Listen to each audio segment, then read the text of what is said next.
Elle s'est enfuie sous la pluie et s'est effondrée devant les grilles d'un domaine où un homme solitaire l'a trouvée, sans imaginer que cette jeune femme perdue ramènerait à la vie quelque chose qu'il croyait avoir enterré à jamais.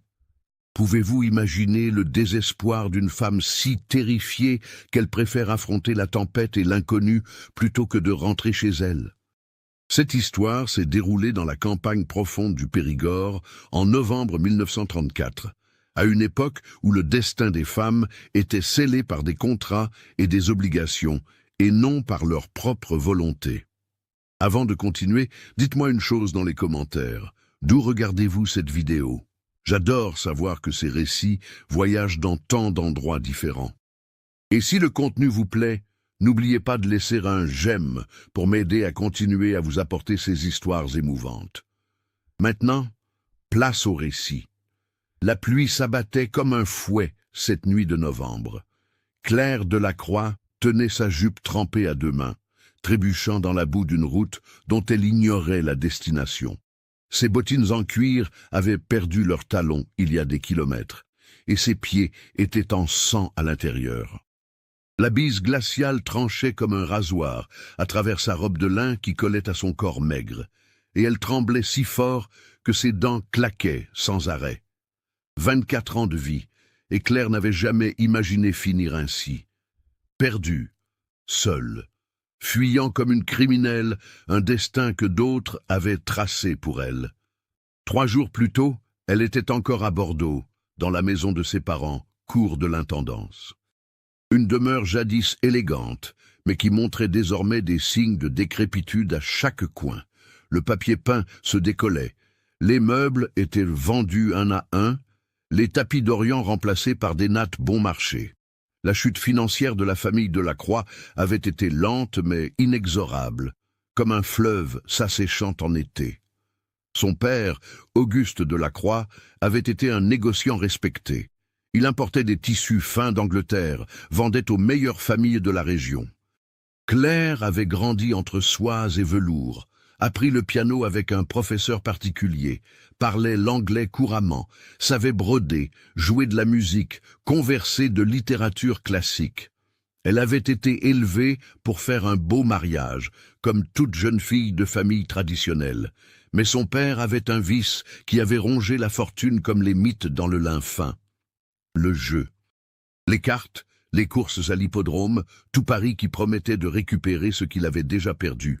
Et il ne récupérait jamais rien. Il s'enfonçait seulement davantage. Quand Claire eut 20 ans, la maison était déjà hypothéquée.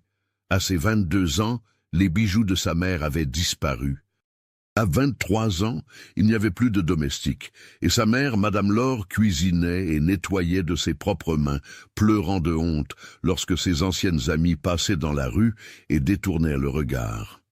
C'est alors que Bernard Tessier apparut. Négociant en textile comme son père l'avait été, mais prospère, propriétaire de 3 grands magasins en ville.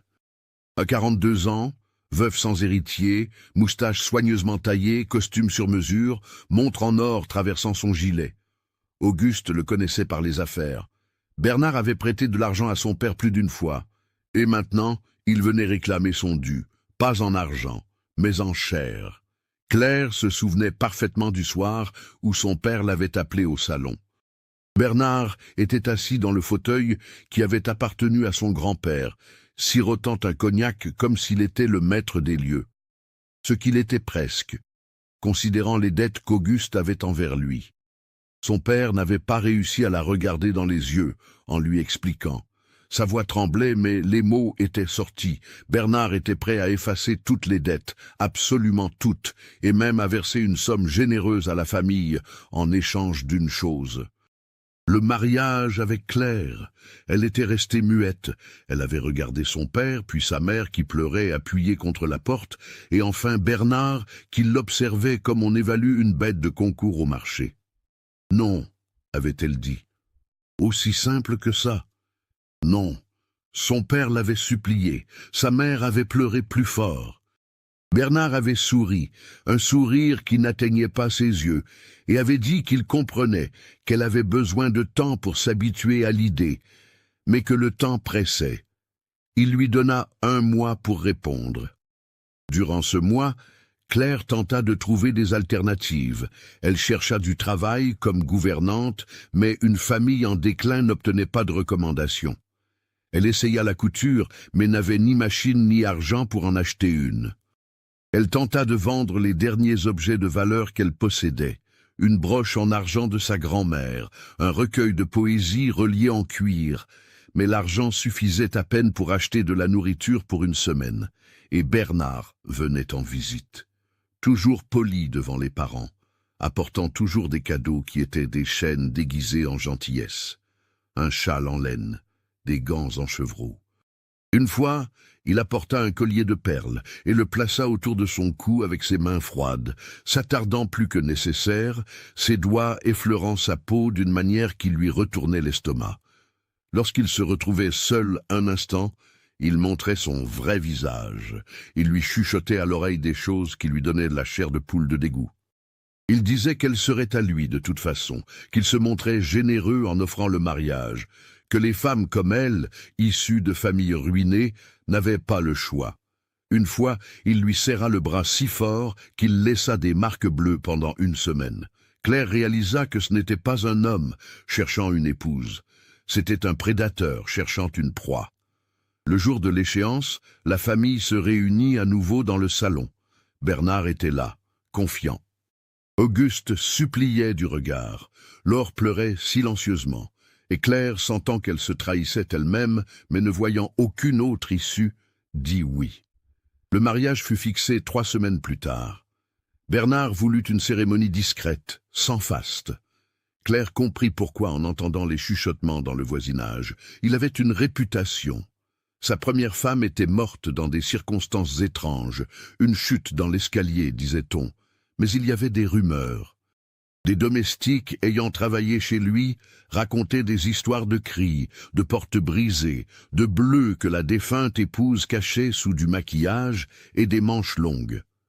Ce fut 3 jours avant le mariage que Claire prit sa décision. Elle n'allait pas se marier. Elle allait fuir. Elle ne dit rien à ses parents. Elle savait qu'ils tenteraient de l'empêcher, que leur désespoir était plus grand que leur amour pour elle à ce stade. Elle rassembla le peu qu'elle pouvait porter dans un petit baluchon, une tenue de rechange, la broche en argent qu'elle n'avait pas vendue, quelques pièces économisées, le livre de poésie. Elle attendit la nuit où ses parents s'endormirent épuisés d'avoir tant pleuré et planifié un mariage qui ressemblait à un enterrement. Elle sortit par la fenêtre de sa chambre, descendit par le treillage qui grinçait dangereusement et marcha à travers les rues sombres de Bordeaux jusqu'à la gare Saint-Jean. Elle acheta un billet pour la campagne avec l'argent qu'elle avait, sans destination précise, juste pour aller loin. Le train partit à l'aube. Claire se recroquevilla sur une banquette de 3e classe, entre paysans et colporteurs, essayant de devenir invisible. À chaque gare passée, elle sentait le nœud dans sa poitrine se desserrer un peu. Chaque kilomètre mettait de la distance entre elle et Bernard. Mais elle avait sous-estimé la portée de la colère d'un homme humilié. Au 3e arrêt, elle vit 2 hommes monter dans le wagon, scrutant les passagers avec attention. Ils portaient des costumes sombres, des chapeaux rabattus, et l'un d'eux tenait un papier à la main. Des détectives. Bernard avait envoyé des hommes à sa poursuite. Panique. Claire attendit que le train ralentisse au prochain virage et sauta. Elle roula sur le talus, déchira sa jupe, se blessa l'épaule. Elle se releva et courut vers la forêt qui bordait les rails. Elle entendit des cris derrière elle, le sifflet du train, mais ne se retourna pas. Elle marcha toute la journée à travers bois, se cachant chaque fois qu'elle entendait des voix. À la tombée de la nuit, elle trouva un chemin de terre. Elle commença à le suivre sans savoir où il menait, et c'est alors que la tempête éclata. Une pluie froide d'automne, typique du sud-ouest, qui remplissait les chemins de boue et effaçait toute trace. Claire remercia la pluie même en tremblant de froid. Si les détectives cherchaient encore, ils ne pourraient pas la suivre. Mais la pluie draina aussi ses dernières forces. Elle n'avait mangé que quelques mûres sauvages durant la journée. Elle était trempée jusqu'aux os. La fièvre commençait déjà, cette chaleur étrange sur le front contrastant avec les tremblements de son corps. La route semblait interminable, montant et descendant des collines couvertes de bruyères. Il n'y avait pas de maison, pas de lumière, seulement l'obscurité et la pluie. Claire trébucha sur une pierre et tomba à genoux dans la boue. Elle tenta de se relever. Ses jambes n'obéirent pas. Elle rampa sur quelques mètres, mais ses forces l'abandonnaient. Elle voyait des taches sombres dans son champ de vision, ne sachant si elles venaient de la nuit ou de l'évanouissement imminent. C'est alors qu'elle vit les grilles, imposantes, en fer forgé, avec une lanterne à huile suspendue à l'un des piliers, se balançant au vent. À travers la pluie, elle parvint à distinguer la propriété au-delà du portail, une immense bâtisse en pierre, des lumières aux fenêtres, des arbres gigantesques tout autour. Un domaine. C'était un grand domaine. Claire se traîna jusqu'aux grilles. Elles étaient verrouillées, mais elle réussit à passer la main à travers les barreaux comme si elle pouvait atteindre cette lumière lointaine. À l'aide, essaya-t-elle de crier, mais sa voix sortit trop faible pour être entendue à travers la tempête. Le monde tourna, elle sentit le goût du sang dans sa bouche, là où elle s'était mordu la langue en tombant. Elle sentit la boue froide contre son visage. Elle sentit sa conscience glisser comme de l'eau entre ses doigts, et elle s'évanouit là, effondrée contre les grilles en fer d'un château dont elle ne connaissait même pas le propriétaire, sur une terre étrangère, sans personne au monde pour savoir où elle était. La dernière chose que son esprit enregistra avant l'obscurité totale fut une pensée qui ressemblait à une prière. « S'il vous plaît, que quelqu'un me trouve, avant qu'il ne me trouve. » L'aube apporta le silence après la tempête. Le ciel lavé du Périgord montrait ce bleu intense d'automne, avec des nuages blancs courant vite, poussés par le vent du nord qui soufflait encore froid. Le sol fumait de vapeur sous les premiers rayons du soleil, la terre gorgée d'eau exhalant une odeur d'humus et d'herbes mouillées. Édouard Dumont chevauchait le long de la clôture nord de la propriété, vérifiant les dégâts de la tempête, comme il le faisait chaque matin après un orage. 48 ans, épaules larges, visage tanné par le soleil et le vent, cheveux sombres avec des fils argentés aux tempes. Il portait un pantalon de velours côtelé, des bottes en cuir usées et une grande cape en laine qui avait appartenu à son père. Il montait avec la posture droite de celui qui a grandi sur le dos d'un cheval, avant d'apprendre à marcher. Le domaine de Saint-Roch s'étendait sur 2000 hectares de vallons, avec des troupeaux de bétail qui produisaient les meilleures viandes de la région et des brebis dont la laine était disputée aux enchères. La maison de maître, construite par le grand-père d'Édouard au milieu du siècle précédent, était une imposante structure de pierre blonde et de bois noble, avec de larges terrasses et un toit d'ardoise qui résistait à n'importe quelle intempérie.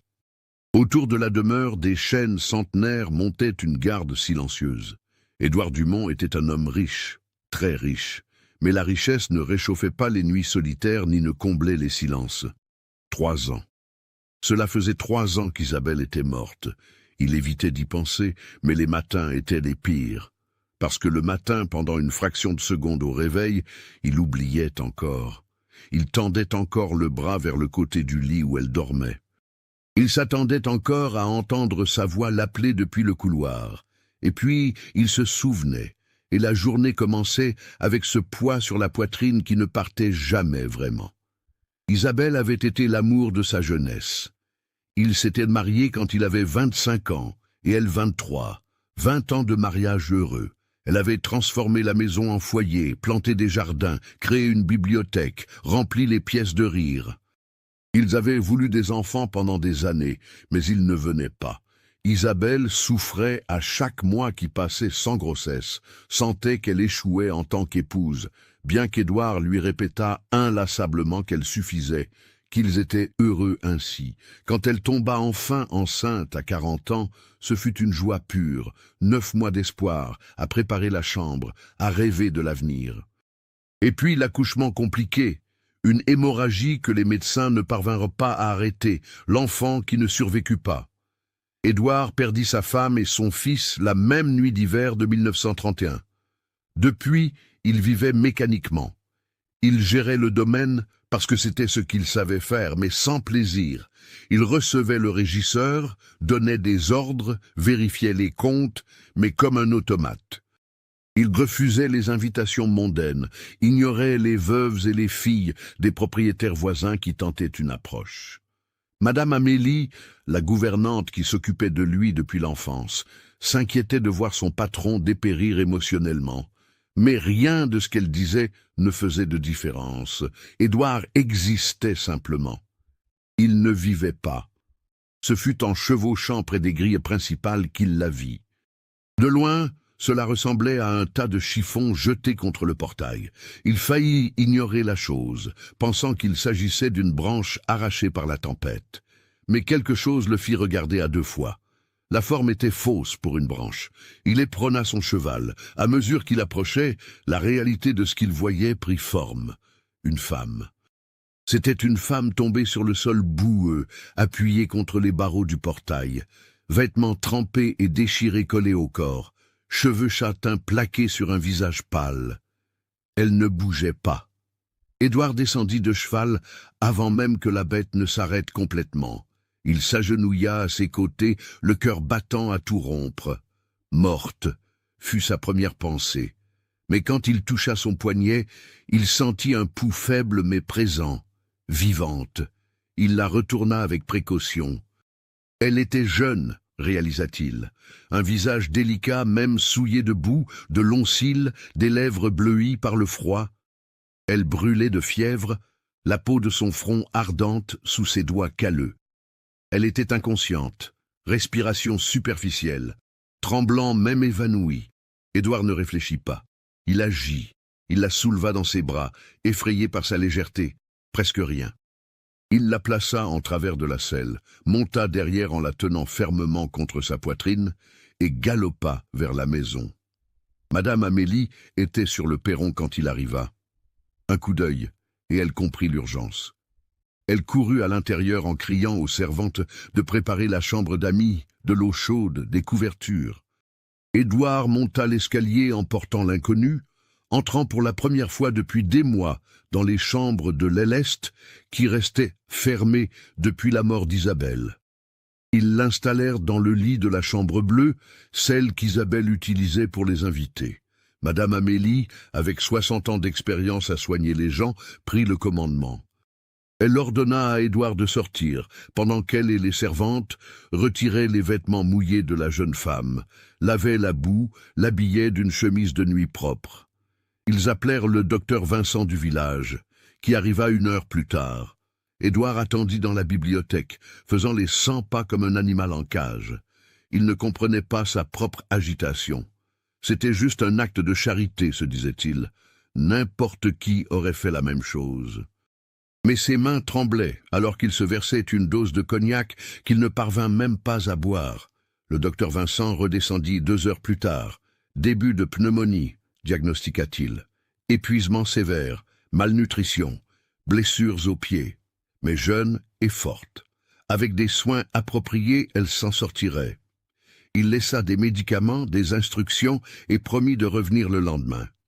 Elle dormit pendant 2 jours entiers. Édouard se surprit à monter l'escalier plusieurs fois par jour pour interroger Madame Amélie sur l'état de la jeune femme. La gouvernante l'observait avec des yeux perspicaces, mais ne commentait rien, informant seulement que la fièvre baissait, qu'elle avait pris du bouillon, qu'elle murmurait dans son sommeil mais ne se réveillait pas. Le 3e jour, elle se réveilla. Édouard était dans la bibliothèque quand Madame Amélie vint le chercher. « Elle est réveillée et effrayée, dit la gouvernante. Je pense qu'il vaut mieux que monsieur lui parle. » Il monta, le cœur battant plus vite qu'il ne le devrait. Il frappa à la porte de la chambre bleue. Entra lorsqu'il entendit une voix faible dire « Entrez ». Claire était assise dans le lit, adossée aux oreillers, ses cheveux châtains détachés sur ses épaules, portant la chemise de nuit blanche qui avait appartenu à Isabelle. Elle était pâle, des yeux noisettes immenses dans un visage maigre, les mains serrant le drap avec force, et effrayée, visiblement effrayée. Édouard s'arrêta sur le seuil, soudainement à court de mots. « Bonjour », réussit-il finalement à dire. « Comment vous sentez-vous » Claire l'observa en silence pendant un moment qui parut éternel. « Où suis-je » demanda-t-elle d'une voix rauque par manque d'usage. « Au domaine de Saint-Roch » répondit-il, toujours immobile à la porte, gardant ses distances pour ne pas l'effrayer davantage. « Ma propriété, je suis Édouard Dumont. Je vous ai trouvé évanoui devant les grilles le matin après la tempête. Je vous ai amené ici. Le médecin a dit que vous aviez un début de pneumonie, mais vous vous rétablissez. » Elle assimila l'information. Ses yeux parcoururent la chambre, revinrent sur lui. « Combien de temps suis-je restée inconsciente ?»« 2 jours. » La panique traversa son visage. « 2 jours ?» Elle tenta de se lever, mais ses jambes ne la soutinrent pas. Édouard fit 2 pas pour l'aider, mais elle recula, levant la main. « Non !» dit-elle d'une voix tremblante. « N'approchez pas. » Il se figea. « Je ne vous ferai aucun mal, » dit-il calmement. « Vous êtes en sécurité ici. » Ses yeux s'emplirent de larmes qu'elle lutta pour contenir. « Comment puis-je le savoir? Vous êtes un étranger. » Édouard sentit quelque chose se serrer dans sa poitrine. C'était une vraie peur dans son regard. Pas la peur ordinaire de se réveiller dans un lieu inconnu. C'était la peur de quelqu'un qui a été traqué. « Vous avez raison, » dit-il doucement. « Je suis un étranger. Mais je vous ai trouvée mourante de froid et je vous ai amené ici. C'est tout. Le docteur Vincent s'est occupé de vous, Madame Amélie aussi. Quand vous irez mieux, si vous voulez partir, vous êtes libre d'aller où bon vous semble. Mais tant que vous êtes malade, s'il vous plaît, laissez-nous prendre soin de vous. » Quelque chose dans son ton, dans la simplicité sincère de ses mots, fit se détendre Claire, ne serait-ce qu'un peu. Elle acquiesça, essuyant ses yeux du revers de la main. « Pardon, » murmura-t-elle, « je suis juste... » Elle s'arrêta, ne sachant comment expliquer sans trop en révéler. Édouard comprit qu'elle avait des secrets, et il respecta cela. « Vous n'avez rien à expliquer, » dit-il gentiment. « Reposez-vous. Madame Amélie va vous apporter à manger. Si vous avez besoin de quoi que ce soit, demandez simplement. » Et il sortit, fermant la porte doucement. Claire resta seule dans la chambre bleue, écoutant ses pas s'éloigner dans le couloir. Elle regarda par la fenêtre et vit des champs immenses, un ciel bleu, la liberté. Mais avec le soulagement, il y avait de la confusion. Qui était cet homme? Pourquoi la tristesse qu'elle voyait dans ses yeux semblait-elle plus profonde que l'océan? Les jours suivants établirent une routine délicate. Claire restait dans sa chambre, reprenant des forces. Madame Amélie montait 3 fois par jour avec des plateaux repas, discutait un peu, apportait du linge propre. La gouvernante avait une attitude maternelle qui faisait sentir à Claire une sécurité qu'elle n'avait pas ressentie depuis des mois. Édouard lui rendait visite 1 fois par jour, toujours en fin d'après-midi. Il frappait à la porte, n'entrait que si elle le permettait, restait quelques minutes. Il demandait comment elle allait, si elle avait besoin de quelque chose, parlait du temps ou du domaine. Des conversations superficielles, mais il y avait quelque chose dans les pauses entre les mots, dans la façon dont il évitait de la regarder directement trop longtemps, dans le soin avec lequel il choisissait chaque phrase. Et Claire, même faible, même effrayée, commença à remarquer des choses. La tristesse qu'il portait sur ses épaules comme un poids invisible, la façon dont il regardait par la fenêtre comme s'il voyait des fantômes, les mains fortes qui tremblaient légèrement quand il tenait son chapeau. Édouard Dumont était un homme brisé de l'intérieur. 1 semaine après son réveil, Claire réussit à se lever. Elle marcha jusqu'à la fenêtre, s'appuyant sur les meubles. Elle voyait les terres du domaine s'étendre à perte de vue, les troupeaux de bétail, comme des points sombres dans l'immensité verte, les ouvriers à cheval guidant les bêtes. C'était beau d'une manière qui lui serrait le cœur. Une liberté visuelle qui contrastait avec la prison qui avait failli être son destin. Ce fut cet après-midi-là qu'Édouard arriva pour sa visite quotidienne et trouva Claire debout près de la fenêtre. Elle portait une robe simple que Madame Amélie avait arrangée, les cheveux attachés en un chignon lâche, encore pâle, mais visiblement plus forte.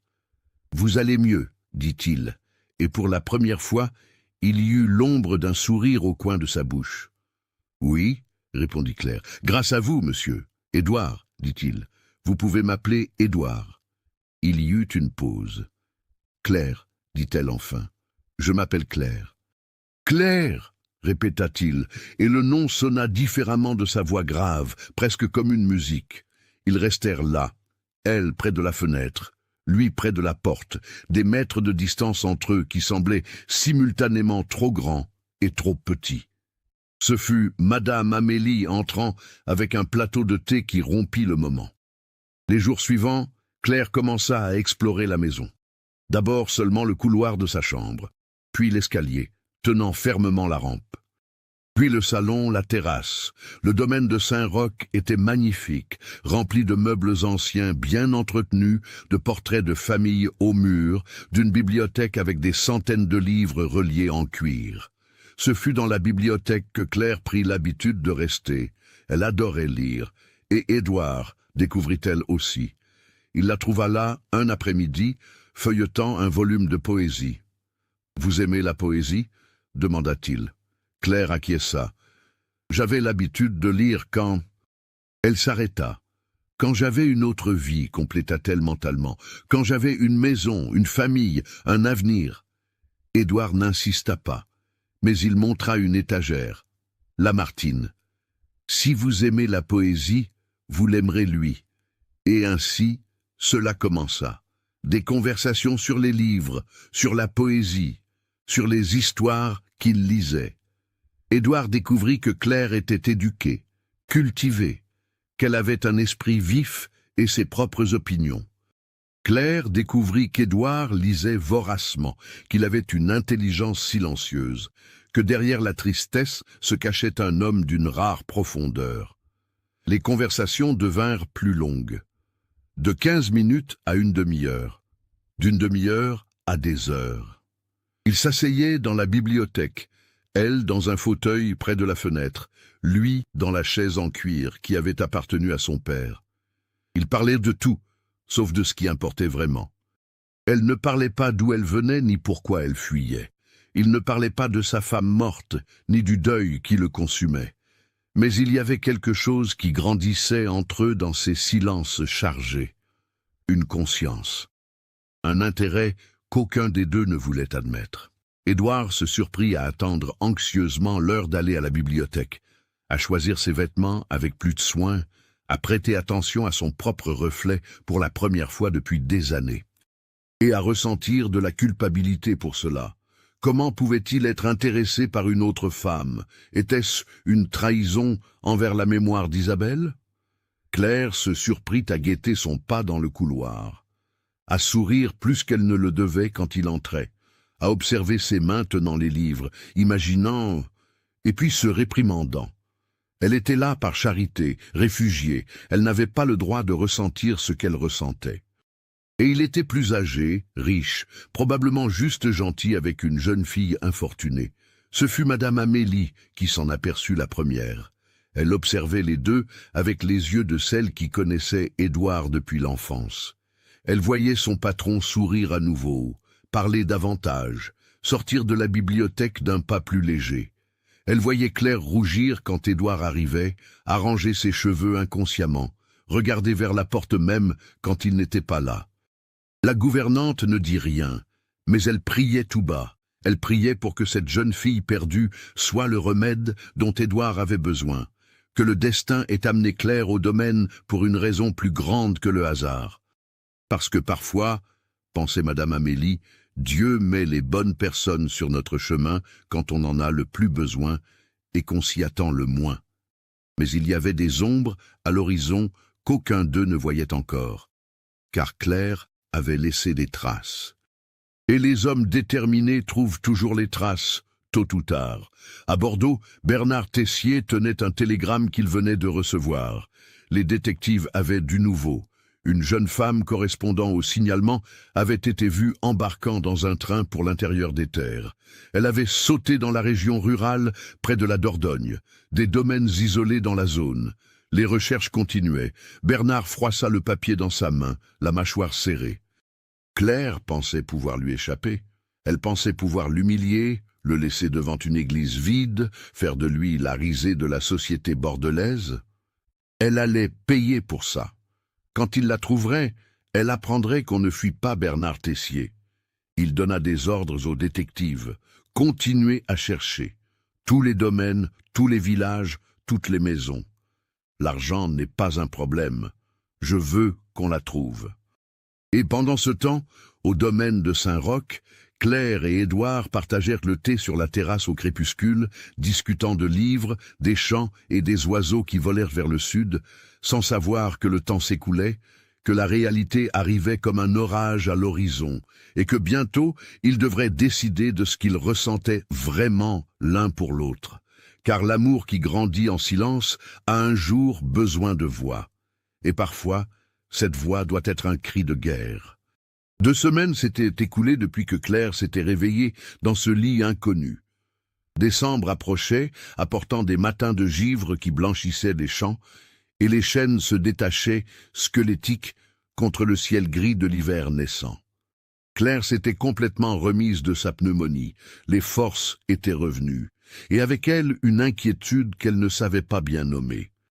Parce que rester au domaine de Saint-Roch commençait à ressembler moins à un refuge temporaire et plus à quelque chose de dangereusement proche d'un foyer. Et cela l'effrayait autant que cela la réconfortait. Les matins avaient désormais leur propre rythme. Claire se levait tôt, aidait Madame Amélie à la cuisine, même si la gouvernante protestait qu'une invitée ne devait pas travailler. Mais Claire avait besoin de s'occuper, besoin de se sentir utile au lieu d'être un fardeau. Elle pétrissait le pain, épluchait les légumes, préparait des confitures avec les fruits tardifs du verger.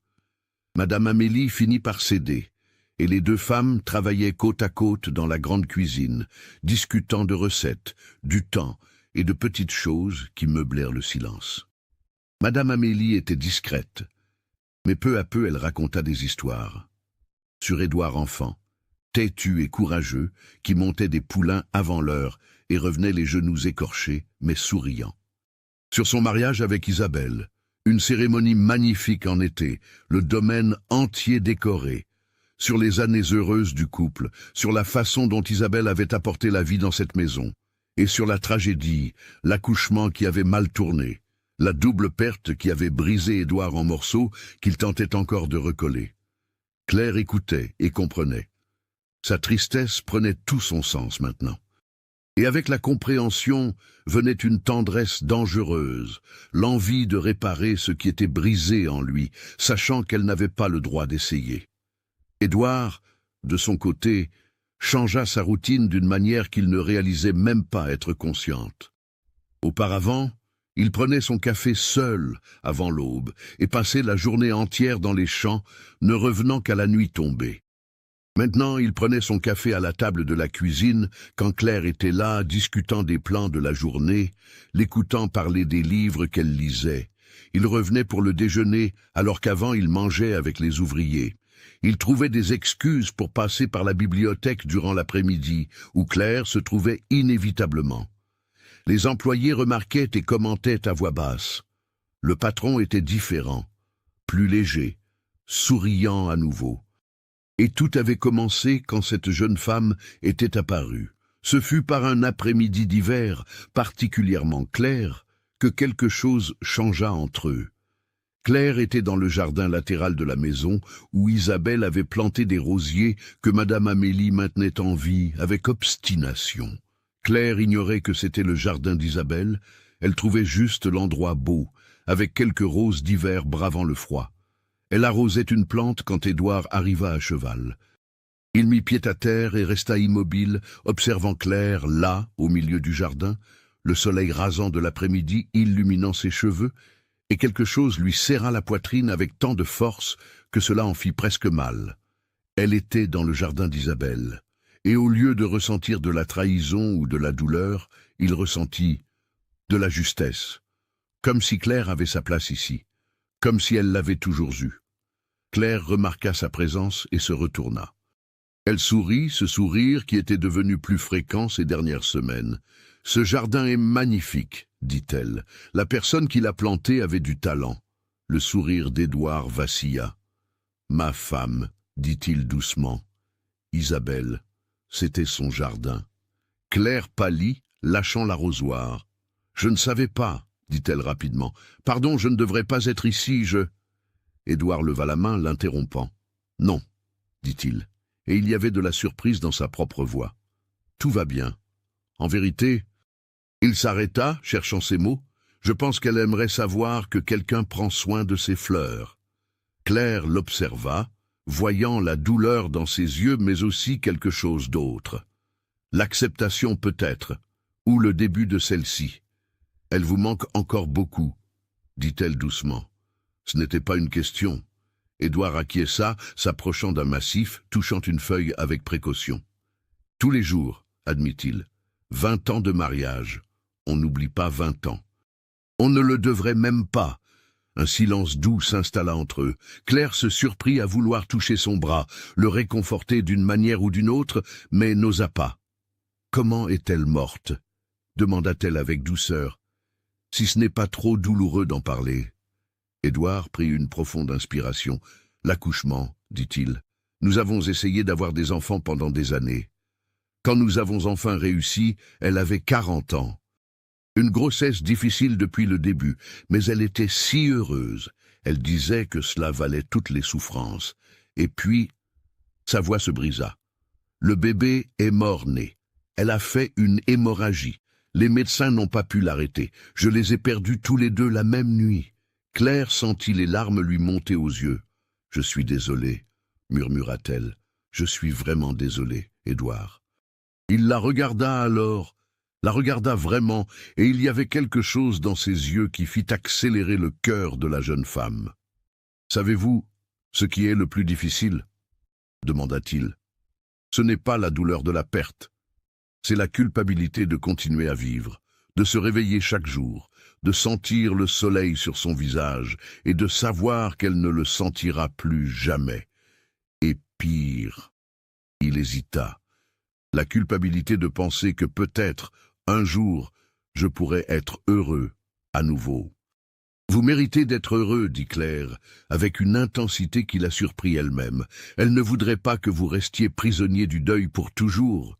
« Comment le savez-vous » demanda-t-il, non pas avec colère, mais avec une curiosité sincère. « Parce que, » dit Claire, « toute personne qui vous aimait vraiment voudrait votre bonheur par-dessus tout, même au-dessus de sa propre mémoire. » Édouard resta silencieux un long moment.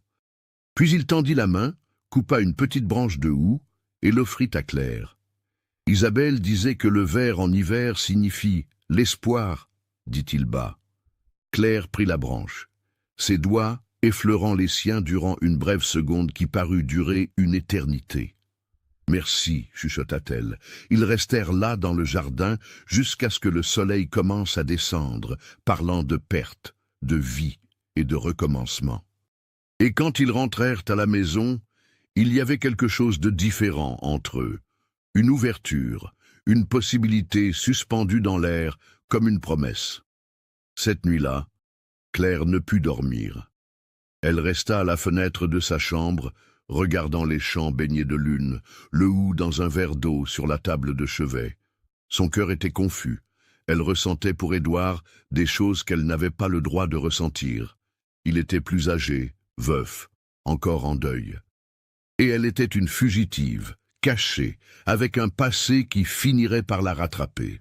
D'ailleurs, si cette histoire vous plaît, laissez un j'aime pour m'aider à continuer de vous raconter ces récits passionnants.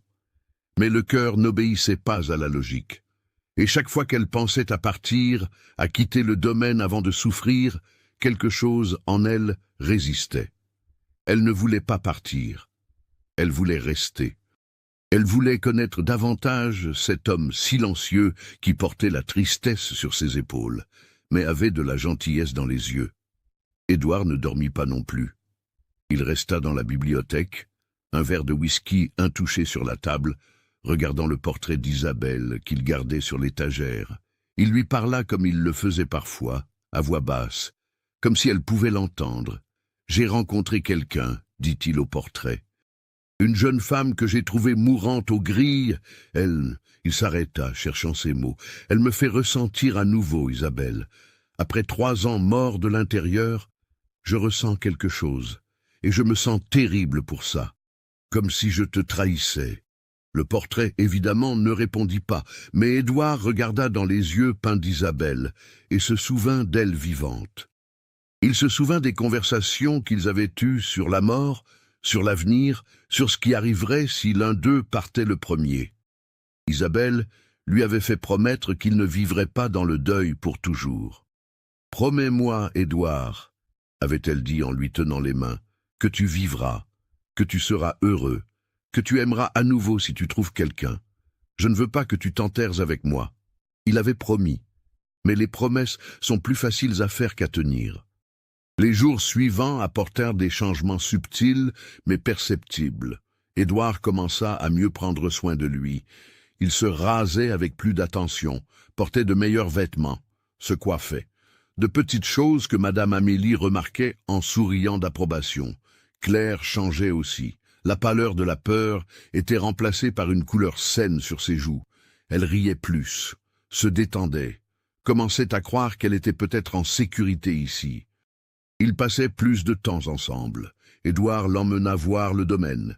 Ils chevauchèrent à travers les champs, lui montrant les troupeaux, expliquant l'élevage, montrant les limites de la propriété. Claire montait bien, ce qui le surprit, et elle expliqua qu'elle avait appris enfant, quand sa famille avait encore de l'argent et des écuries. Ce fut durant ces promenades qu'elle commença à raconter. Pas tout, mais des fragments. Elle parla de la famille qui avait de la fortune et l'avait perdue, du père qui jouait, du mariage arrangé pour payer les dettes. Elle ne dit pas le nom du fiancé ni les détails de la fuite, mais Édouard en comprit assez. Il comprit qu'elle avait couru pour sa vie, pas par caprice. Il comprit que la peur dans ses yeux à son réveil était justifiée. Il ne posa pas plus de questions qu'elle n'était disposée à répondre, mais quelque chose en lui changea. Un instinct protecteur qui dormait depuis des années se réveilla. L'idée que quelqu'un puisse faire du mal à Claire, que quelqu'un la force à quoi que ce soit, faisait monter la colère en lui comme une vague. « Vous êtes en sécurité ici », dit-il un après-midi, tous deux assis sous un grand chêne, les chevaux paissant à proximité. « Tant que vous voudrez rester, c'est votre maison. » Claire le regarda, reconnaissante, mais aussi effrayée par ce que ces mots signifiaient pour elle. « Et s'ils me trouvent, demanda-t-elle tout bas, ceux que je fuis, s'ils découvrent où je suis.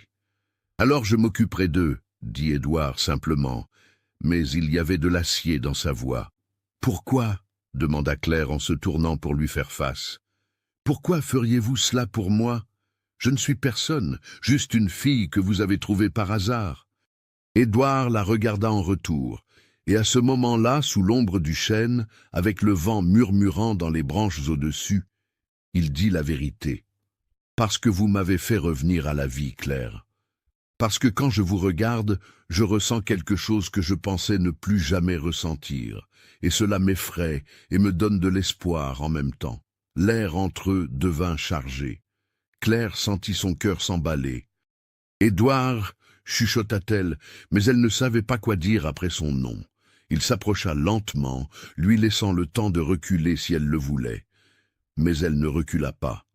Elle resta immobile, les yeux dans les siens, le souffle suspendu.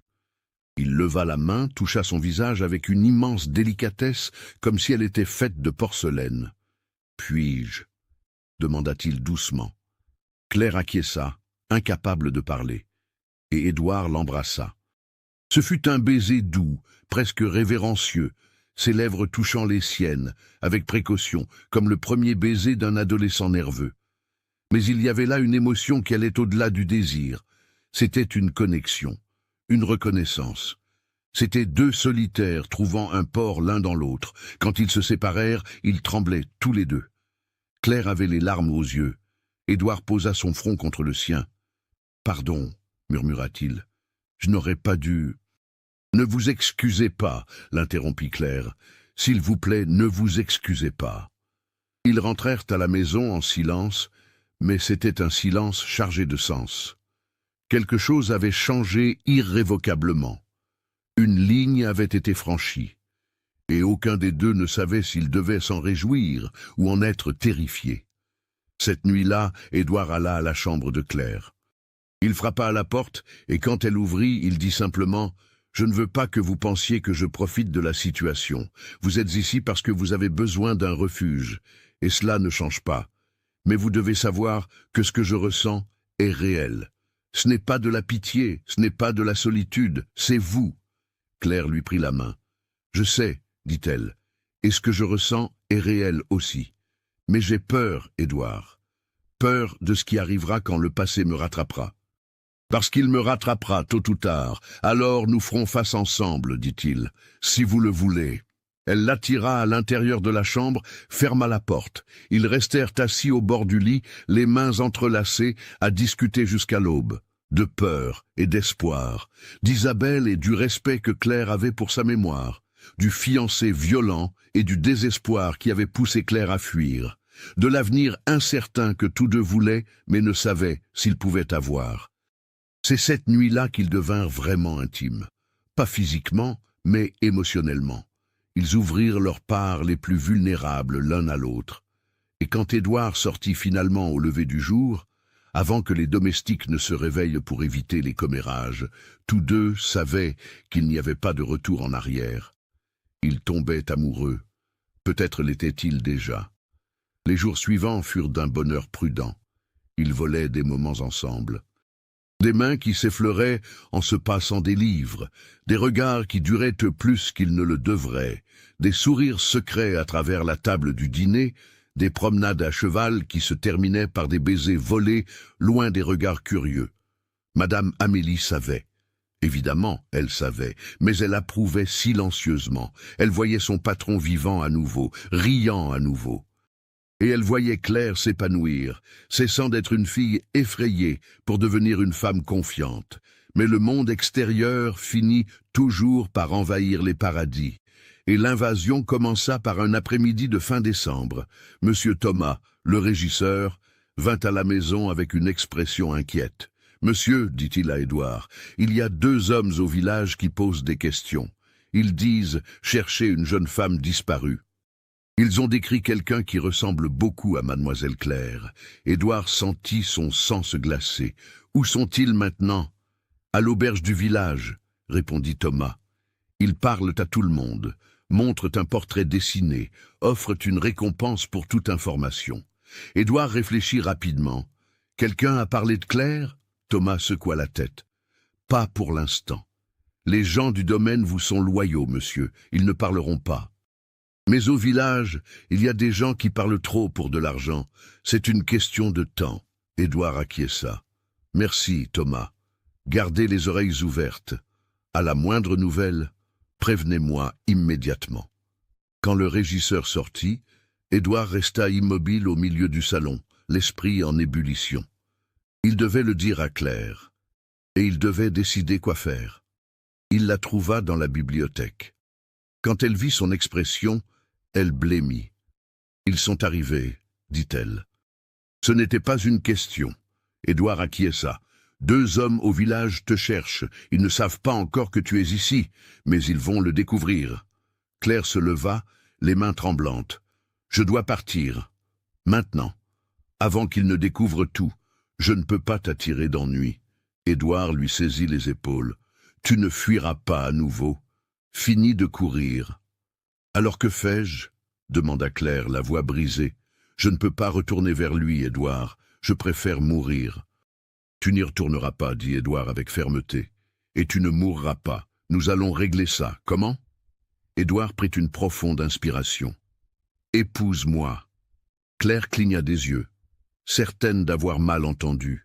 « Quoi ?»« Épouse-moi, » répéta-t-il. « Si tu es ma femme, légalement, il n'a plus aucun droit sur toi. Le contrat que tes parents ont fait devient nul. Tu es sous ma protection, et j'ai assez d'argent et d'influence pour le tenir à distance. » Claire secoua la tête. « Je ne peux pas te laisser faire ça, c'est de la folie. Tu me connais à peine, et j'apporterai le scandale, des problèmes. »« Je te connais assez, » l'interrompit Édouard, « et je veux faire ça. Pas seulement pour te protéger, bien que je le veuille, mais parce que je t'aime, Claire. Je sais que c'est rapide, je sais que c'est fou, mais c'est la vérité. Des larmes coulèrent sur son visage. « Je t'aime aussi, chuchota-t-elle. Mais et si tu regrettes? Et si cela ruine ta vie ?»« Ma vie était déjà ruinée, dit-il doucement. Tu me l'as rendue. Laisse-moi protéger ce qui me l'a rendue. » Claire le regarda dans les yeux et y vit une vérité absolue. Il offrait non seulement une protection, mais un avenir, une famille, de l'amour. Tout ce qu'elle pensait avoir perdu pour toujours. « Oui, dit-elle finalement. Oui, je t'épouse. » Ils s'étreignirent là dans la bibliothèque, sachant que la bataille ne faisait que commencer. Parce que le mariage résoudrait la légalité, mais ne résoudrait pas un homme violent qui n'acceptait pas de perdre. Bernard viendrait, et quand il viendrait, ce ne serait pas avec des papiers et des avocats. Ce serait avec colère et vengeance. Mais pour la première fois, Claire n'était pas seule. Elle avait quelqu'un à ses côtés. Elle avait l'amour. Et parfois, l'amour est une armure plus forte que n'importe quelle autre. Édouard fit quérir le père Lucien ce soir-là même.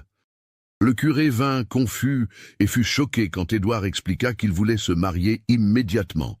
« Mais Édouard s'est précipité, » protesta le prêtre. « Vous vous connaissez à peine, et la mémoire de Madame Isabelle... » « Isabelle est morte depuis 3 ans, dit Édouard avec respect mais fermeté, et elle m'a fait promettre de vivre. Claire a besoin de protection, et j'ai besoin d'elle. Nous nous aimons. C'est suffisant. » Le prêtre regarda d'Édouard à Claire, vit la détermination chez les deux et soupira. « J'ai besoin de temps pour préparer. Les documents, les bancs, nous n'avons pas le temps, » coupa Édouard. « Ceux qui la cherchent sont au village. J'ai besoin que vous fassiez une cérémonie simple, ici même, demain, en tant qu'ami, comme une faveur. Je m'occuperai de régulariser la situation avec le maire pour le civil, mais j'ai besoin de la bénédiction de l'Église maintenant. » Le père Lucien hésita. « J'aurai besoin de témoins et d'un certificat attestant qu'elle est libre de se marier. » Claire, sans encore révéler son nom complet, assura qu'elle était célibataire, qu'il n'y avait jamais eu de mariage officiel, seulement un contrat familial qu'elle avait refusé. Édouard proposa Madame Amélie et Monsieur Thomas comme témoins. Le prêtre, voyant qu'il ne pourrait les dissuader, accepta à contre-cœur. La cérémonie fut fixée pour la fin de l'après-midi suivant. Simple, dans la petite chapelle que la famille Dumont entretenait au fond de la propriété, seulement les mariés, le prêtre et les 2 témoins. Claire passa la journée suivante dans un état de nervosité oscillant entre bonheur et panique. Madame Amélie apporta une robe blanche simple qui avait appartenu à Isabelle, ajustée à la hâte pour aller à Claire. « N'est-ce pas un mauvais présage ?» demanda Claire en touchant le tissu délicat. Madame Amélie secoua la tête. Madame Isabelle était une femme généreuse, elle approuverait.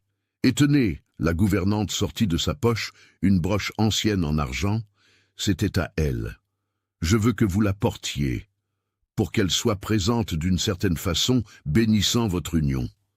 Claire prit la broche les larmes aux yeux. « Merci, chuchota-t-elle, pour tout. » Au crépuscule, quand le soleil peignait le ciel d'orange et de rose, Claire marcha jusqu'à la chapelle au bras de Monsieur Thomas, qui assuma le rôle du père qu'elle n'avait pas ici. Édouard l'attendait à l'autel, vêtu d'un costume sombre, les yeux fixés sur elle avec une intensité qui fit s'emballer le cœur de la jeune femme. La cérémonie fut courte, mais émouvante. Le père Lucien conduisit les vœux traditionnels. Édouard prit les mains de Claire et promit de l'aimer, de la protéger, de l'honorer tous les jours de sa vie. Claire, la voix tremblante, promit la même chose. Ils n'avaient pas d'alliance. Alors, Édouard retira de son doigt la chevalière aux armoiries de la famille Dumont et la passa au doigt de Claire, trop grande, tournant sur son doigt fin, mais significative quand même. « Je vous déclare mari et femme, » dit le prêtre, « et que Dieu vous protège. » Édouard embrassa Claire là, dans la petite chapelle, scellant un engagement qui était simultanément une solution pratique et une promesse d'amour. Madame Amélie pleurait ouvertement. Monsieur Thomas souriait. Et dehors, le vent faisait murmurer les chênes, comme s'ils bénissaient l'union eux aussi. Mais à quelques kilomètres de là, à l'auberge du village, les détectives avaient finalement obtenu l'information. Un ouvrier ivre tenté par la généreuse récompense, avait parlé d'une jeune fille apparue au domaine de Saint-Roch des semaines plus tôt. Jeune, jolie, cheveux châtains. Le patron Édouard Dumont l'avait recueillie. Elle était toujours là. Les détectives envoyèrent un télégramme immédiatement. La fiancée en fuite avait été trouvée. Et Bernard Tessier, en recevant la nouvelle à Bordeaux, sourit d'un sourire sans joie. Enfin, il se prépara à voyager. Cette fois, il irait personnellement. Et Claire allait apprendre que le fuir avait des conséquences douloureuses. La tempête arrivait.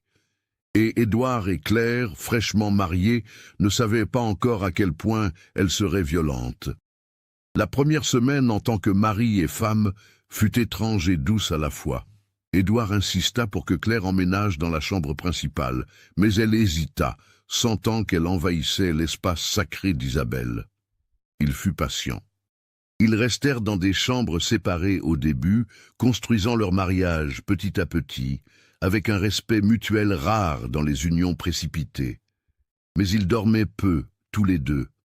Édouard parce qu'il écoutait chaque bruit dans la nuit, attendant des envahisseurs. Claire parce qu'elle faisait des cauchemars où Bernard la trouvait et lui arrachait ce bonheur tout neuf. Durant la journée, il tentait de maintenir une normalité. Édouard enseignait à Claire la gestion du domaine. Elle avait l'esprit vif pour les chiffres et comprit rapidement les livres de compte, les achats, les ventes. Ils chevauchaient ensemble à travers les champs et il lui montrait chaque coin de la propriété qui était désormais la sienne aussi. Ils discutaient pendant des heures, découvrant leurs goûts et dégoûts, leurs rêves et leurs peurs. Ils riaient ensemble, chose qu'aucun des deux ne faisait depuis si longtemps qu'ils avaient presque oublié comment. Le soir, ils dînaient dans la grande salle, désormais avec des bougies allumées et des fleurs fraîches sur la table, de petits changements que Claire avait apportés et qui faisaient paraître la maison moins mausolée et plus foyer. Après le dîner, ils s'asseyaient dans la bibliothèque, elle lisant à voix haute pendant qu'il écoutait, ou simplement discutant tard dans la nuit. Et peu à peu, ils se rapprochèrent. Un baiser de bonne nuit qui durait plus longtemps. Des mains entrelacées durant les promenades, des étreintes qui devenaient plus fréquentes et prolongées. Ils construisaient non seulement une alliance de protection, mais un vrai mariage. Un amour qui grandissait chaque jour. Ce fut Madame Amélie qui apporta les mauvaises nouvelles. « Monsieur, dit-elle un matin, le visage inquiet, Thomas vient de revenir du village, les détectives sont encore là. Et il y a plus, un homme est arrivé hier de Bordeaux. On le décrit comme riche, bien habillé, furieux. Il pose des questions plus agressives, menaçant ceux qui ne coopèrent pas. Bernard, chuchota Claire, le sang fuyant son visage. Il est venu personnellement. Édouard se leva, la mâchoire serrée. Combien de temps avons-nous? Thomas pense un jour, peut-être deux, répondit Madame Amélie. Il est au village à interroger tout le monde. Quelqu'un finira par parler du mariage. Bien, dit Édouard avec un calme qu'il ne ressentait pas. Alors qu'il vienne. Claire est ma femme maintenant. Légalement, il n'a plus aucun droit sur elle. Mais Claire connaissait Bernard mieux que cela. Il n'acceptera pas ça, dit-elle, la voix tremblante. La légalité ne compte pas pour lui. Il va... Elle s'arrêta, incapable de verbaliser ses peurs. Édouard lui saisit les épaules. « Regarde-moi, dit-il fermement. Il ne t'emmènera pas, il ne te touchera pas. Tant que je respirerai, tu es en sécurité. » Mais il y avait de la peur dans ses yeux aussi, parce que les hommes désespérés font des choses désespérées, et un homme humilié en quête de vengeance était dangereux. Édouard passa la journée à se préparer. Il réunit les hommes les plus fiables, expliqua la situation vaguement, demanda qu'ils restent en alerte. Il fit chercher le docteur Vincent et le père Lucien, leur demandant de venir au domaine pour servir de témoins civilisés à ce qui allait se passer. Il cacha Claire dans la maison, loin des fenêtres, et ils attendirent. Bernard Tessier arriva à la fin de l'après-midi suivant. Une calèche coûteuse, des chevaux de race, 2 hommes de main armés à ses côtés. Il s'arrêta devant la grande maison du domaine de Saint-Roch avec l'arrogance de celui qui a l'habitude d'obtenir ce qu'il veut. Édouard le reçut sur le perron. Il était seul, apparemment non armé, Mais Monsieur Thomas et 3 gardes-chasse étaient stratégiquement positionnés près des écuries, fusils à portée de main. « Vous êtes Édouard Dumont ?» demanda Bernard, en descendant de la calèche. C'était un homme de taille moyenne, bien mis, moustache cirée, les yeux froids comme la pierre. Il portait une canne à pommeau d'argent qui dissimulait probablement une lame. « Je le suis », répondit Édouard sans descendre du perron, gardant l'avantage de la hauteur. « Et vous êtes ?»« Bernard Tessier », dit-il, comme si le nom devait signifier quelque chose. « Je suis venu chercher ma fiancée, Claire Delacroix. Je sais qu'elle est ici. » Édouard croisa les bras. « Votre fiancée ? Intéressant. Parce que Claire Delacroix n'existe plus. C'est maintenant Claire Dumont, mon épouse. » Le visage de Bernard devint écarlate. « Votre quoi ? » « Épouse, » répéta Édouard calmement.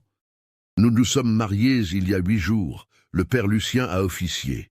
Tout est légal et documenté. Donc tout droit que vous pensiez avoir sur elle est devenu nul. »« Vous mentez » siffla Bernard, montant les marches du perron agressivement. Ces hommes de main bougèrent aussi, mains vers leurs armes. Les hommes d'Édouard répondirent en sortant de l'ombre, fusils visibles. Bernard s'arrêta. « Je ne mens pas, » dit Édouard, « et je suggère que vos hommes ne fassent rien de précipité. Ils sont en infériorité numérique et sur une propriété privée. » Bernard regarda autour de lui, évaluant la situation. Il prit une grande inspiration, forçant le contrôle. « Elle est à moi, » dit-il entre ses dents. « Son père me doit de l'argent. Nous avons un contrat. » « Aviez un contrat, » corrigea Édouard. « Pour un mariage qui n'a jamais eu lieu. Elle a choisi de refuser. C'est son droit. »« Elle n'a pas de droit !» hurla Bernard, perdant sa contenance. « J'ai payé les dettes du père. C'est une marchandise achetée. » Ce fut alors que Claire apparut à la porte. Édouard tenta de l'empêcher, mais elle passa devant lui, descendant les marches lentement. Elle portait une robe simple mais digne, les cheveux attachés, posture droite. Elle semblait différente de la jeune fille terrorisée qui avait fui des semaines plus tôt. Elle semblait plus forte. « Je ne suis pas une marchandise, » dit-elle, la voix ferme malgré les tremblements intérieurs. « Je suis une personne.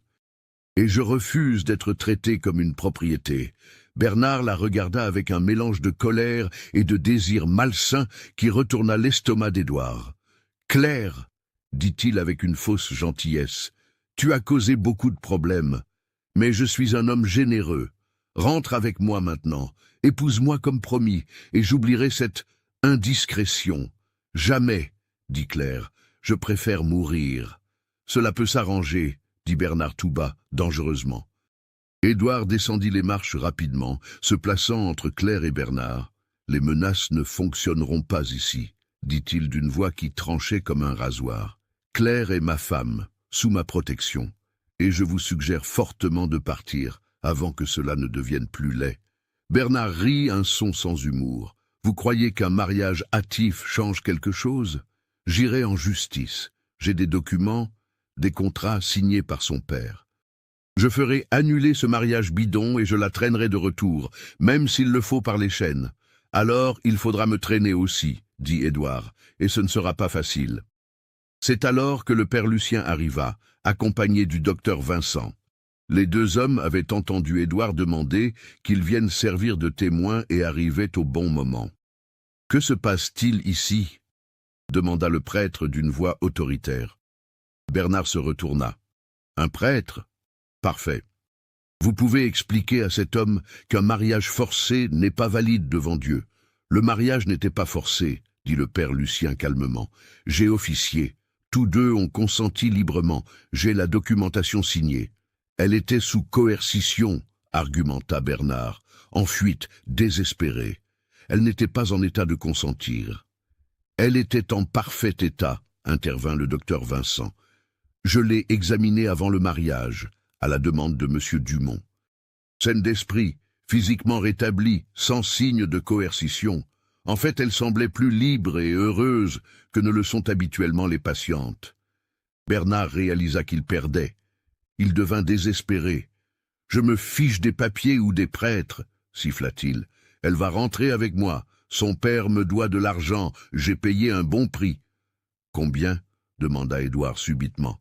Bernard cligna des yeux. « Quoi? Combien son père doit-il? Combien avez-vous payé ?»« 100 000 francs, » dit Bernard, plus les intérêts accumulés. 150 000 au total. Édouard entra dans la maison, revint minutes plus tard avec une mallette. Il l'ouvrit, montrant des liasses de billets. « Voici 200 000 francs, » dit-il. 50 000 de plus que le dû. Je paie la dette de son père. Maintenant, elle ne vous doit rien.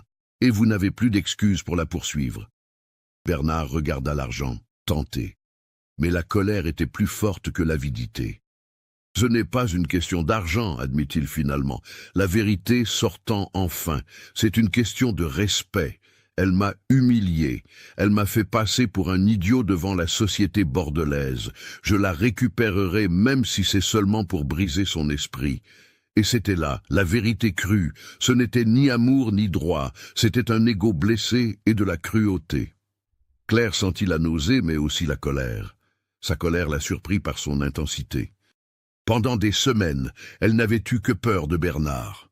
Maintenant, en le voyant là, en entendant ces mots, elle ressentait une rage pure. « Vous ne me briserez jamais », dit-elle d'une voix qui tremblait d'émotion mais non de faiblesse. « Parce que je ne suis plus la fille effrayée qui vous a fui. J'ai quelqu'un qui m'aime vraiment, pas comme une possession. J'ai un foyer, j'ai un avenir. Et vous ? Vous n'avez rien d'autre que la colère et la solitude que vous avez vous-même créées. » Le visage de Bernard se tordit de fureur. Il fit un pas vers Claire, levant sa canne de manière menaçante. Édouard bougea comme l'éclair, saisissant la canne en l'air, la tordant et l'arrachant des mains de Bernard. Ces hommes réagirent, sortant leurs armes, mais les hommes d'Édouard furent plus rapides, fusils braqués. Tout se figea, tendu. La violence pendait dans l'air comme une corde étirée prête à rompre. Et si vous aimez cette histoire incroyable, laissez un j'aime pour m'aider à continuer de vous raconter ces récits passionnants. Ça suffit, dit le père Lucien d'une voix qui résonna avec autorité. Monsieur Tessier, vous avez perdu. Claire a fait son choix. Elle est mariée. La dette est payée. Vous n'avez plus de raison légale ou morale d'être ici. Partez avant que cela ne finisse dans le sang qui tachera l'âme de tous les présents. Bernard regarda autour de lui. Il était encerclé, surpassé en nombre, sans base légale. Mais les hommes comme lui n'acceptent pas la défaite facilement. « Ce n'est pas fini, » dit-il à Claire, voix basse et venimeuse. « Je détruirai votre réputation à tous les deux. Je répandrai que tu es une prostituée, que tu t'es vendue à un riche propriétaire terrien. Je ferai de ta vie un enfer social. Faites ce que vous voulez, » dit Édouard calmement. « Nous nous moquons des commérages. Nous vivons ici, loin de la ville, loin d'une société qui valorise l'apparence plus que la substance. Et ma réputation est assez solide pour survivre à vos poisons. » Bernard réalisa qu'il avait complètement perdu. Sans violence comme option, sans pression légale, sans levier social efficace. Claire s'était échappée. Il prit la canne qu'Édouard lui rendit avec mépris, se tourna et marcha vers la calèche. Avant d'entrer, il regarda Claire une dernière fois. « Tu vas le regretter, » dit-il. « Quand il se lassera de toi, quand il réalisera qu'il a acheté une marchandise défectueuse, tu souhaiteras être resté avec moi. » Claire serra la main d'Édouard. « Jamais, » dit-elle, « parce qu'il m'aime. Et vous ne savez même pas ce que ce mot signifie. » Bernard monta dans la calèche, claqua la porte. Ordonna au cocher de partir. La voiture s'éloigna sur la route poussiéreuse, emportant la menace qui avait plané sur Claire durant des mois. Quand le bruit des roues disparut au loin, Claire s'effondra. Ses jambes lâchèrent et elle tomba à genoux sur la terre, sanglotant. Édouard la prit dans ses bras, la tenant pendant qu'elle pleurait. C'étaient des larmes de soulagement, de peur libérée, de traumatisme ayant enfin la permission de sortir. « C'est fini », chuchotait Édouard, caressant ses cheveux. « C'est fini, mon amour. Tu es en sécurité. » Les jours suivants furent ceux de la récupération émotionnelle. Claire avait affronté le démon et survécu, mais le coup avait été élevé. Elle faisait des cauchemars, se réveillait en sueur et en criant. Édouard restait avec elle, la tenait, lui rappelait qu'elle était en sécurité, que Bernard était parti et ne reviendrait pas. Le père Lucien visita, parla longuement avec Claire du pardon et de la guérison. « Pas besoin de lui pardonner, disait le prêtre, mais il faut libérer la colère, ou elle empoisonnera votre bonheur. » Le docteur Vincent aida aussi, expliquant que ce que Claire ressentait était normal après un traumatisme. « Cela prend du temps, dit-il gentiment. Mais vous avez une chose que beaucoup de victimes n'ont pas. Du soutien, de l'amour, de la sécurité. Vous guérirez. » Et peu à peu, elle guérit. Les semaines se transformèrent en mois. Le cœur de l'hiver arriva en Périgord, apportant de lourdes gelées et des matins où l'haleine gelait dans l'air. Claire et Édouard se blottissaient près de la cheminée, discutant pendant des heures, construisant une intimité qui avait commencé dans des circonstances extraordinaires, mais qui s'approfondissait maintenant dans le quotidien. Ce fut une nuit de février, alors qu'une neige rare tombait dehors, qu'ils consommèrent finalement leur mariage. Ce ne fut pas par obligation ou par hâte, mais par un désir mutuel sincère, un amour qui avait grandi assez fort pour supporter la vulnérabilité de l'intimité physique. Édouard fut doux, patient, attentif à chacune de ses réactions. Claire découvrit que l'amour physique pouvait être beau, lorsqu'il était basé sur le respect et la tendresse, non sur la possession et la violence. Après, allongées entrelacées, elle dit tout bas « Merci ». « Pourquoi » demanda-t-il, caressant son bras. « Pour m'avoir rendu à moi-même, » répondit-elle. « Je m'étais perdue, et tu m'as trouvé de toutes les manières possibles. » Il l'embrassa, trop ému pour parler. Le printemps arriva apportant une transformation visible. Claire n'était plus une invitée ou une réfugiée. Elle était la maîtresse du domaine de Saint-Roch. Elle assuma des responsabilités avec Madame Amélie, modernisa la gestion de la maison, créa un jardin d'herbes médicinales, réorganisa la bibliothèque. Elle chevauchait à travers les champs avec Édouard, donnant son avis sur les décisions du domaine, apprenant sur le bétail, la laine et les affaires. Les voisins commérèrent au début, bien sûr. Un mariage rapide, une différence d'âge, son passé mystérieux. Mais Claire affronta la société locale avec dignité et grâce. Elle alla aux fêtes, reçut des visites, montra qu'elle n'avait pas de quoi avoir honte. Et Édouard, à ses côtés, fier et protecteur, fit taire les critiques d'un regard glacial. Ce fut en novembre, 1 an après la fuite de Claire, qu'elle eut l'idée. Elle était au village aidant Madame Amélie avec les courses quand elle vit une jeune fille, pas plus de 18 ans, avec un hématome mal caché sur le visage et la peur dans les yeux que Claire reconnut immédiatement. Elle s'approcha gentiment, offrit de parler. La jeune fille, Julie, raconta avec hésitation. Mariée depuis 6 mois à un homme violent, elle voulait fuir, mais n'avait nulle part où aller, ni famille, ni argent. Claire emmena Julie à la maison. Elle parla avec Édouard. « Nous avons tant d'espace, dit-elle, tant de chambres vides. Et si nous pouvions aider, des femmes comme moi, comme Julie, qui ont besoin d'un refuge ?» Édouard regarda sa femme, vit le feu dans ses yeux et tomba encore plus amoureux. « Faisons-le, dit-il, transformons une partie du domaine en abri. » Et ils le firent. Ils rénovèrent l'aile est de la maison, créant des chambres individuelles. Ils établirent des règles. Les femmes fuyant la violence ou des situations désespérées pouvaient venir, rester le temps nécessaire, sans questions intrusives. Elles travailleraient au domaine si elles le voulaient et le pouvaient, aidant à la cuisine, au jardin, apprenant des métiers. Claire enseignerait la lecture et l'écriture à celles qui ne savaient pas. Édouard donnerait une protection légale et physique. La première fut Julie.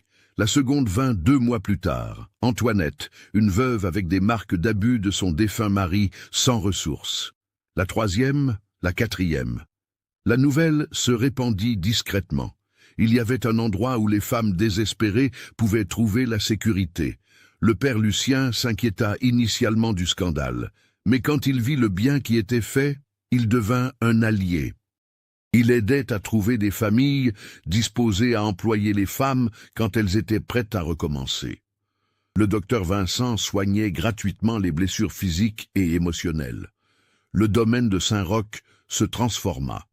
C'était toujours une exploitation productive, lucrative, mais c'était aussi un refuge. Il y avait des enfants courant dans les jardins maintenant, fils et filles, des femmes abritées. Il y avait des rires, là où avant, il n'y avait que silence. Il y avait de la vie. Claire s'épanouit. Elle trouva un but. Chaque femme qu'elle aidait était un morceau d'elle-même qui guérissait. Et Édouard, voyant sa femme sauver d'autres comme elle-même avait été sauvée, ressentait une fierté immense. 2 ans après le mariage, en avril 1936, Claire réalisa qu'elle était enceinte. Elle eut peur de le dire à Édouard, se souvenant d'Isabelle. Mais il pleura de joie quand il le sut, et avec la joie, il y avait la paix. Ce n'était pas une trahison envers la mémoire d'Isabelle. C'était la continuation de sa vie, d'une manière différente. La grossesse fut tranquille. Claire travailla jusqu'au dernier mois, têtue comme toujours. En janvier 1937, naquit Marianne, en bonne santé et aux poumons puissants. Édouard tint sa fille avec des mains tremblantes, les larmes coulant sur son visage, et murmura « Isabelle, merci d'avoir amené Claire jusqu'à moi, et merci pour cette bénédiction. » Claire écoutait depuis le lit, épuisée mais heureuse, et pleura aussi. Parce que l'amour n'est pas une trahison envers un amour précédent. C'est une expansion, une continuité. C'est la preuve que le cœur peut porter des mémoires et créer de nouveaux moments, simultanément. Les années passèrent comme des rivières, coulant constantes mais changeant toujours. Marianne grandit entourée d'amour, une fillette vive et curieuse. Le domaine de Saint-Roch prospéra. Le refuge aida des dizaines de femmes au fil des ans. Certaines restèrent des mois, d'autres des années. Beaucoup recommencèrent leur vie, se remariaient avec des hommes meilleurs, ouvraient leur propre commerce. Toutes emportèrent de la gratitude. Claire ne revit jamais Bernard Tessier. Elle apprit par les journaux des années plus tard qu'il était mort d'une crise cardiaque à Bordeaux, ruiné après des années de mauvaise gestion et de jeu. Elle ressentit de la pitié, pas de la joie. Pitié pour une vie gâchée dans la colère et le contrôle. Édouard vieillit avec dignité. Ses cheveux devinrent complètement blancs, mais ses yeux gardèrent leur éclat. Il continua à gérer le domaine avec Claire à ses côtés, enseignant à Marianne la terre, la responsabilité et l'amour. 8 ans après cette nuit pluvieuse où Claire s'était évanouie aux grilles, par une matinée claire d'automne 1942, Édouard et Claire étaient assis sur la terrasse de la grande maison. Marianne, âgée de 5 ans, jouait dans le jardin avec les enfants de 2 des femmes hébergées. Madame Amélie, maintenant aux cheveux totalement blancs, mais toujours active, apportait du thé et des biscuits. Édouard prit la main de Claire, entrelaçant leurs doigts. « Tu m'as sauvé, » dit-il doucement. Claire sourit. « Je pensais que c'était toi qui m'avais sauvé. » Il secoua la tête. « Je t'ai trouvé physiquement, mais tu m'as sauvé pour de vrai. Tu m'as ramené à la vie. Tu m'as appris qu'il est possible d'aimer à nouveau sans trahir le passé. Tu m'as donné un but, une famille, de la joie. » Claire posa sa tête sur son épaule. « Nous nous sommes sauvés l'un l'autre, alors, dit-elle. C'est ce que fait l'amour, n'est-ce pas ? 2 personnes brisées rassemblant les morceaux et créant quelque chose de nouveau et d'entier. Ils restèrent ainsi un long moment, observant leurs filles jouer, écoutant les rires venant de la maison où les femmes qu'ils aidaient discutaient en préparant le déjeuner, sentant la brise fraîche de l'automne qui apportait l'odeur de la terre humide et la promesse d'une récolte abondante. La vie n'avait pas été parfaite. Il y avait eu des défis, des moments difficiles, des nuits de cauchemars et des jours de doute, mais il y avait aussi eu l'amour. Un amour véritable, construit sur une fondation de respect, de protection mutuelle et le choix quotidien de rester ensemble. Claire pensait parfois à cette nuit de tempête, quand elle fuyait désespérée sans savoir où elle allait, guidée seulement par l'instinct de survie. Elle pensait aux grilles de fer où elle s'était évanouie, aux bras forts qui l'avaient portée vers la sécurité, aux yeux tristes qui avaient lentement appris à sourire à nouveau grâce à elle. le destin, pensait-elle, ou la providence divine. Peu importe le nom, le résultat était le même. Au moment le plus sombre de sa vie, quand elle était le plus perdue et avait le plus peur, l'univers l'avait guidée exactement là où elle devait être. Vers les bras d'un homme qui avait besoin d'elle autant qu'elle avait besoin de lui. Vers un foyer qui deviendrait un refuge, non seulement pour elle, mais pour des dizaines d'autres. Vers un amour qui n'était pas facile ou simple, mais qui était réel, durable et transformateur. Marianne courut jusqu'à la terrasse, les joues rosies par le jeu. « Maman, papa, regardez ce que j'ai trouvé. » Elle montra une fleur sauvage jaune qu'elle avait cueillie.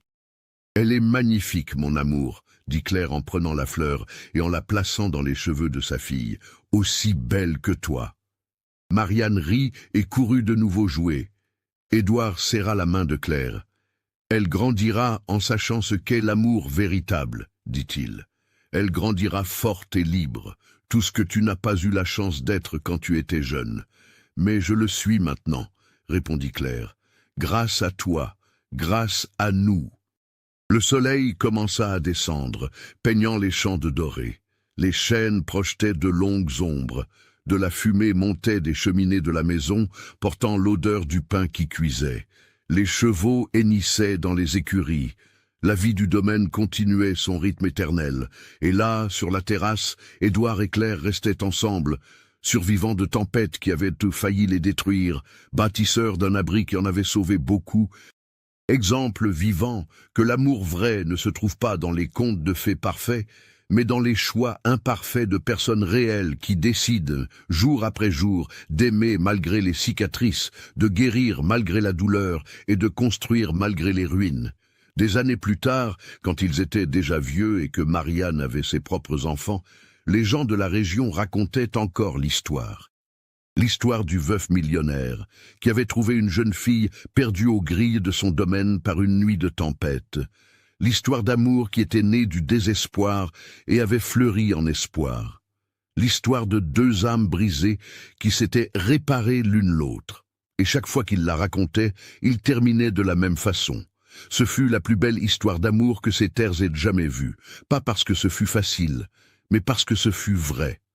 Parce qu'à la fin, les histoires les plus belles ne sont pas celles sans douleur, ce sont celles où la douleur a été transformée en but, où la peur a été vaincue par le courage, où la solitude a été guérie par la compagnie, où deux êtres perdus se sont trouvés et ont découvert ensemble le chemin de la maison.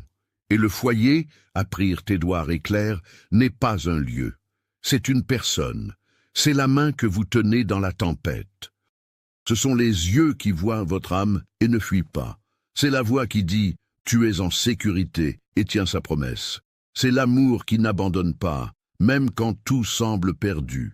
C'est ce qu'ils avaient construit. Pas seulement dans les années depuis cette nuit pluvieuse, mais à chaque aube qui suivit, dans chaque choix de rester ensemble quand il aurait été plus facile d'abandonner, dans chaque pardon offert, dans chaque blessure soignée, dans chaque rire partagé, dans chaque larme essuyée.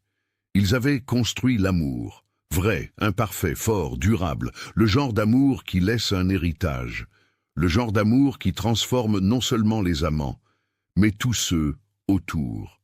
Et quand ils furent très vieux, assis sur la même terrasse des décennies plus tard, petits enfants courant dans les jardins où Marianne avait couru, Édouard regarda Claire, cheveux blancs, visage marqué par le temps, mais yeux toujours brillants, et dit « Merci de t'être évanoui devant mes grilles ». Claire rit, un son qu'il ne se lassait jamais d'entendre. « Merci de m'avoir trouvé », répondit-elle. Et ils restèrent là, mains entrelacées, comme elles l'avaient toujours été depuis ce jour lointain, regardant le soleil descendre sur les terres du domaine de Saint-Roch, sur le refuge qu'ils avaient construit, sur la vie qu'ils avaient choisie ensemble.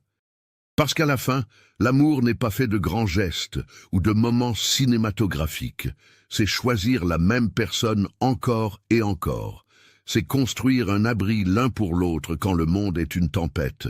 C'est transformer des grilles de fer en portail vers un nouveau commencement. Et celle-ci, dirent-ils pendant des générations dans toute la région du Périgord, fut la plus belle histoire d'amour entre le veuf millionnaire et la jeune fille qu'il avait trouvée perdue et effrayée. Parce qu'il l'avait trouvée, elle l'avait sauvée. Et ensemble, ils avaient construit un amour qui en avait sauvé beaucoup d'autres. Et finalement, n'est-ce pas ce que tout amour devrait faire? Déborder. Guérir non seulement les amants, mais le monde autour d'eux. Laisser les choses un peu meilleures qu'elles ne l'étaient. Édouard et Claire firent cela, et leur amour, né du désespoir cette nuit de tempête en novembre 1934, continua de vivre pendant des générations. Dans les histoires racontées, dans les femmes qu'ils avaient sauvées, dans les descendants qu'ils avaient élevés avec amour et dignité, dans le domaine de Saint-Roch qui demeura, des décennies plus tard, comme un symbole qu'il y a toujours de l'espoir, toujours un recommencement, toujours une possibilité d'amour véritable, même quand tout semble perdu. Ce fut leur histoire, la plus belle, la plus vraie, celle qui commença avec la peur et se termina par l'amour qui transforma tout.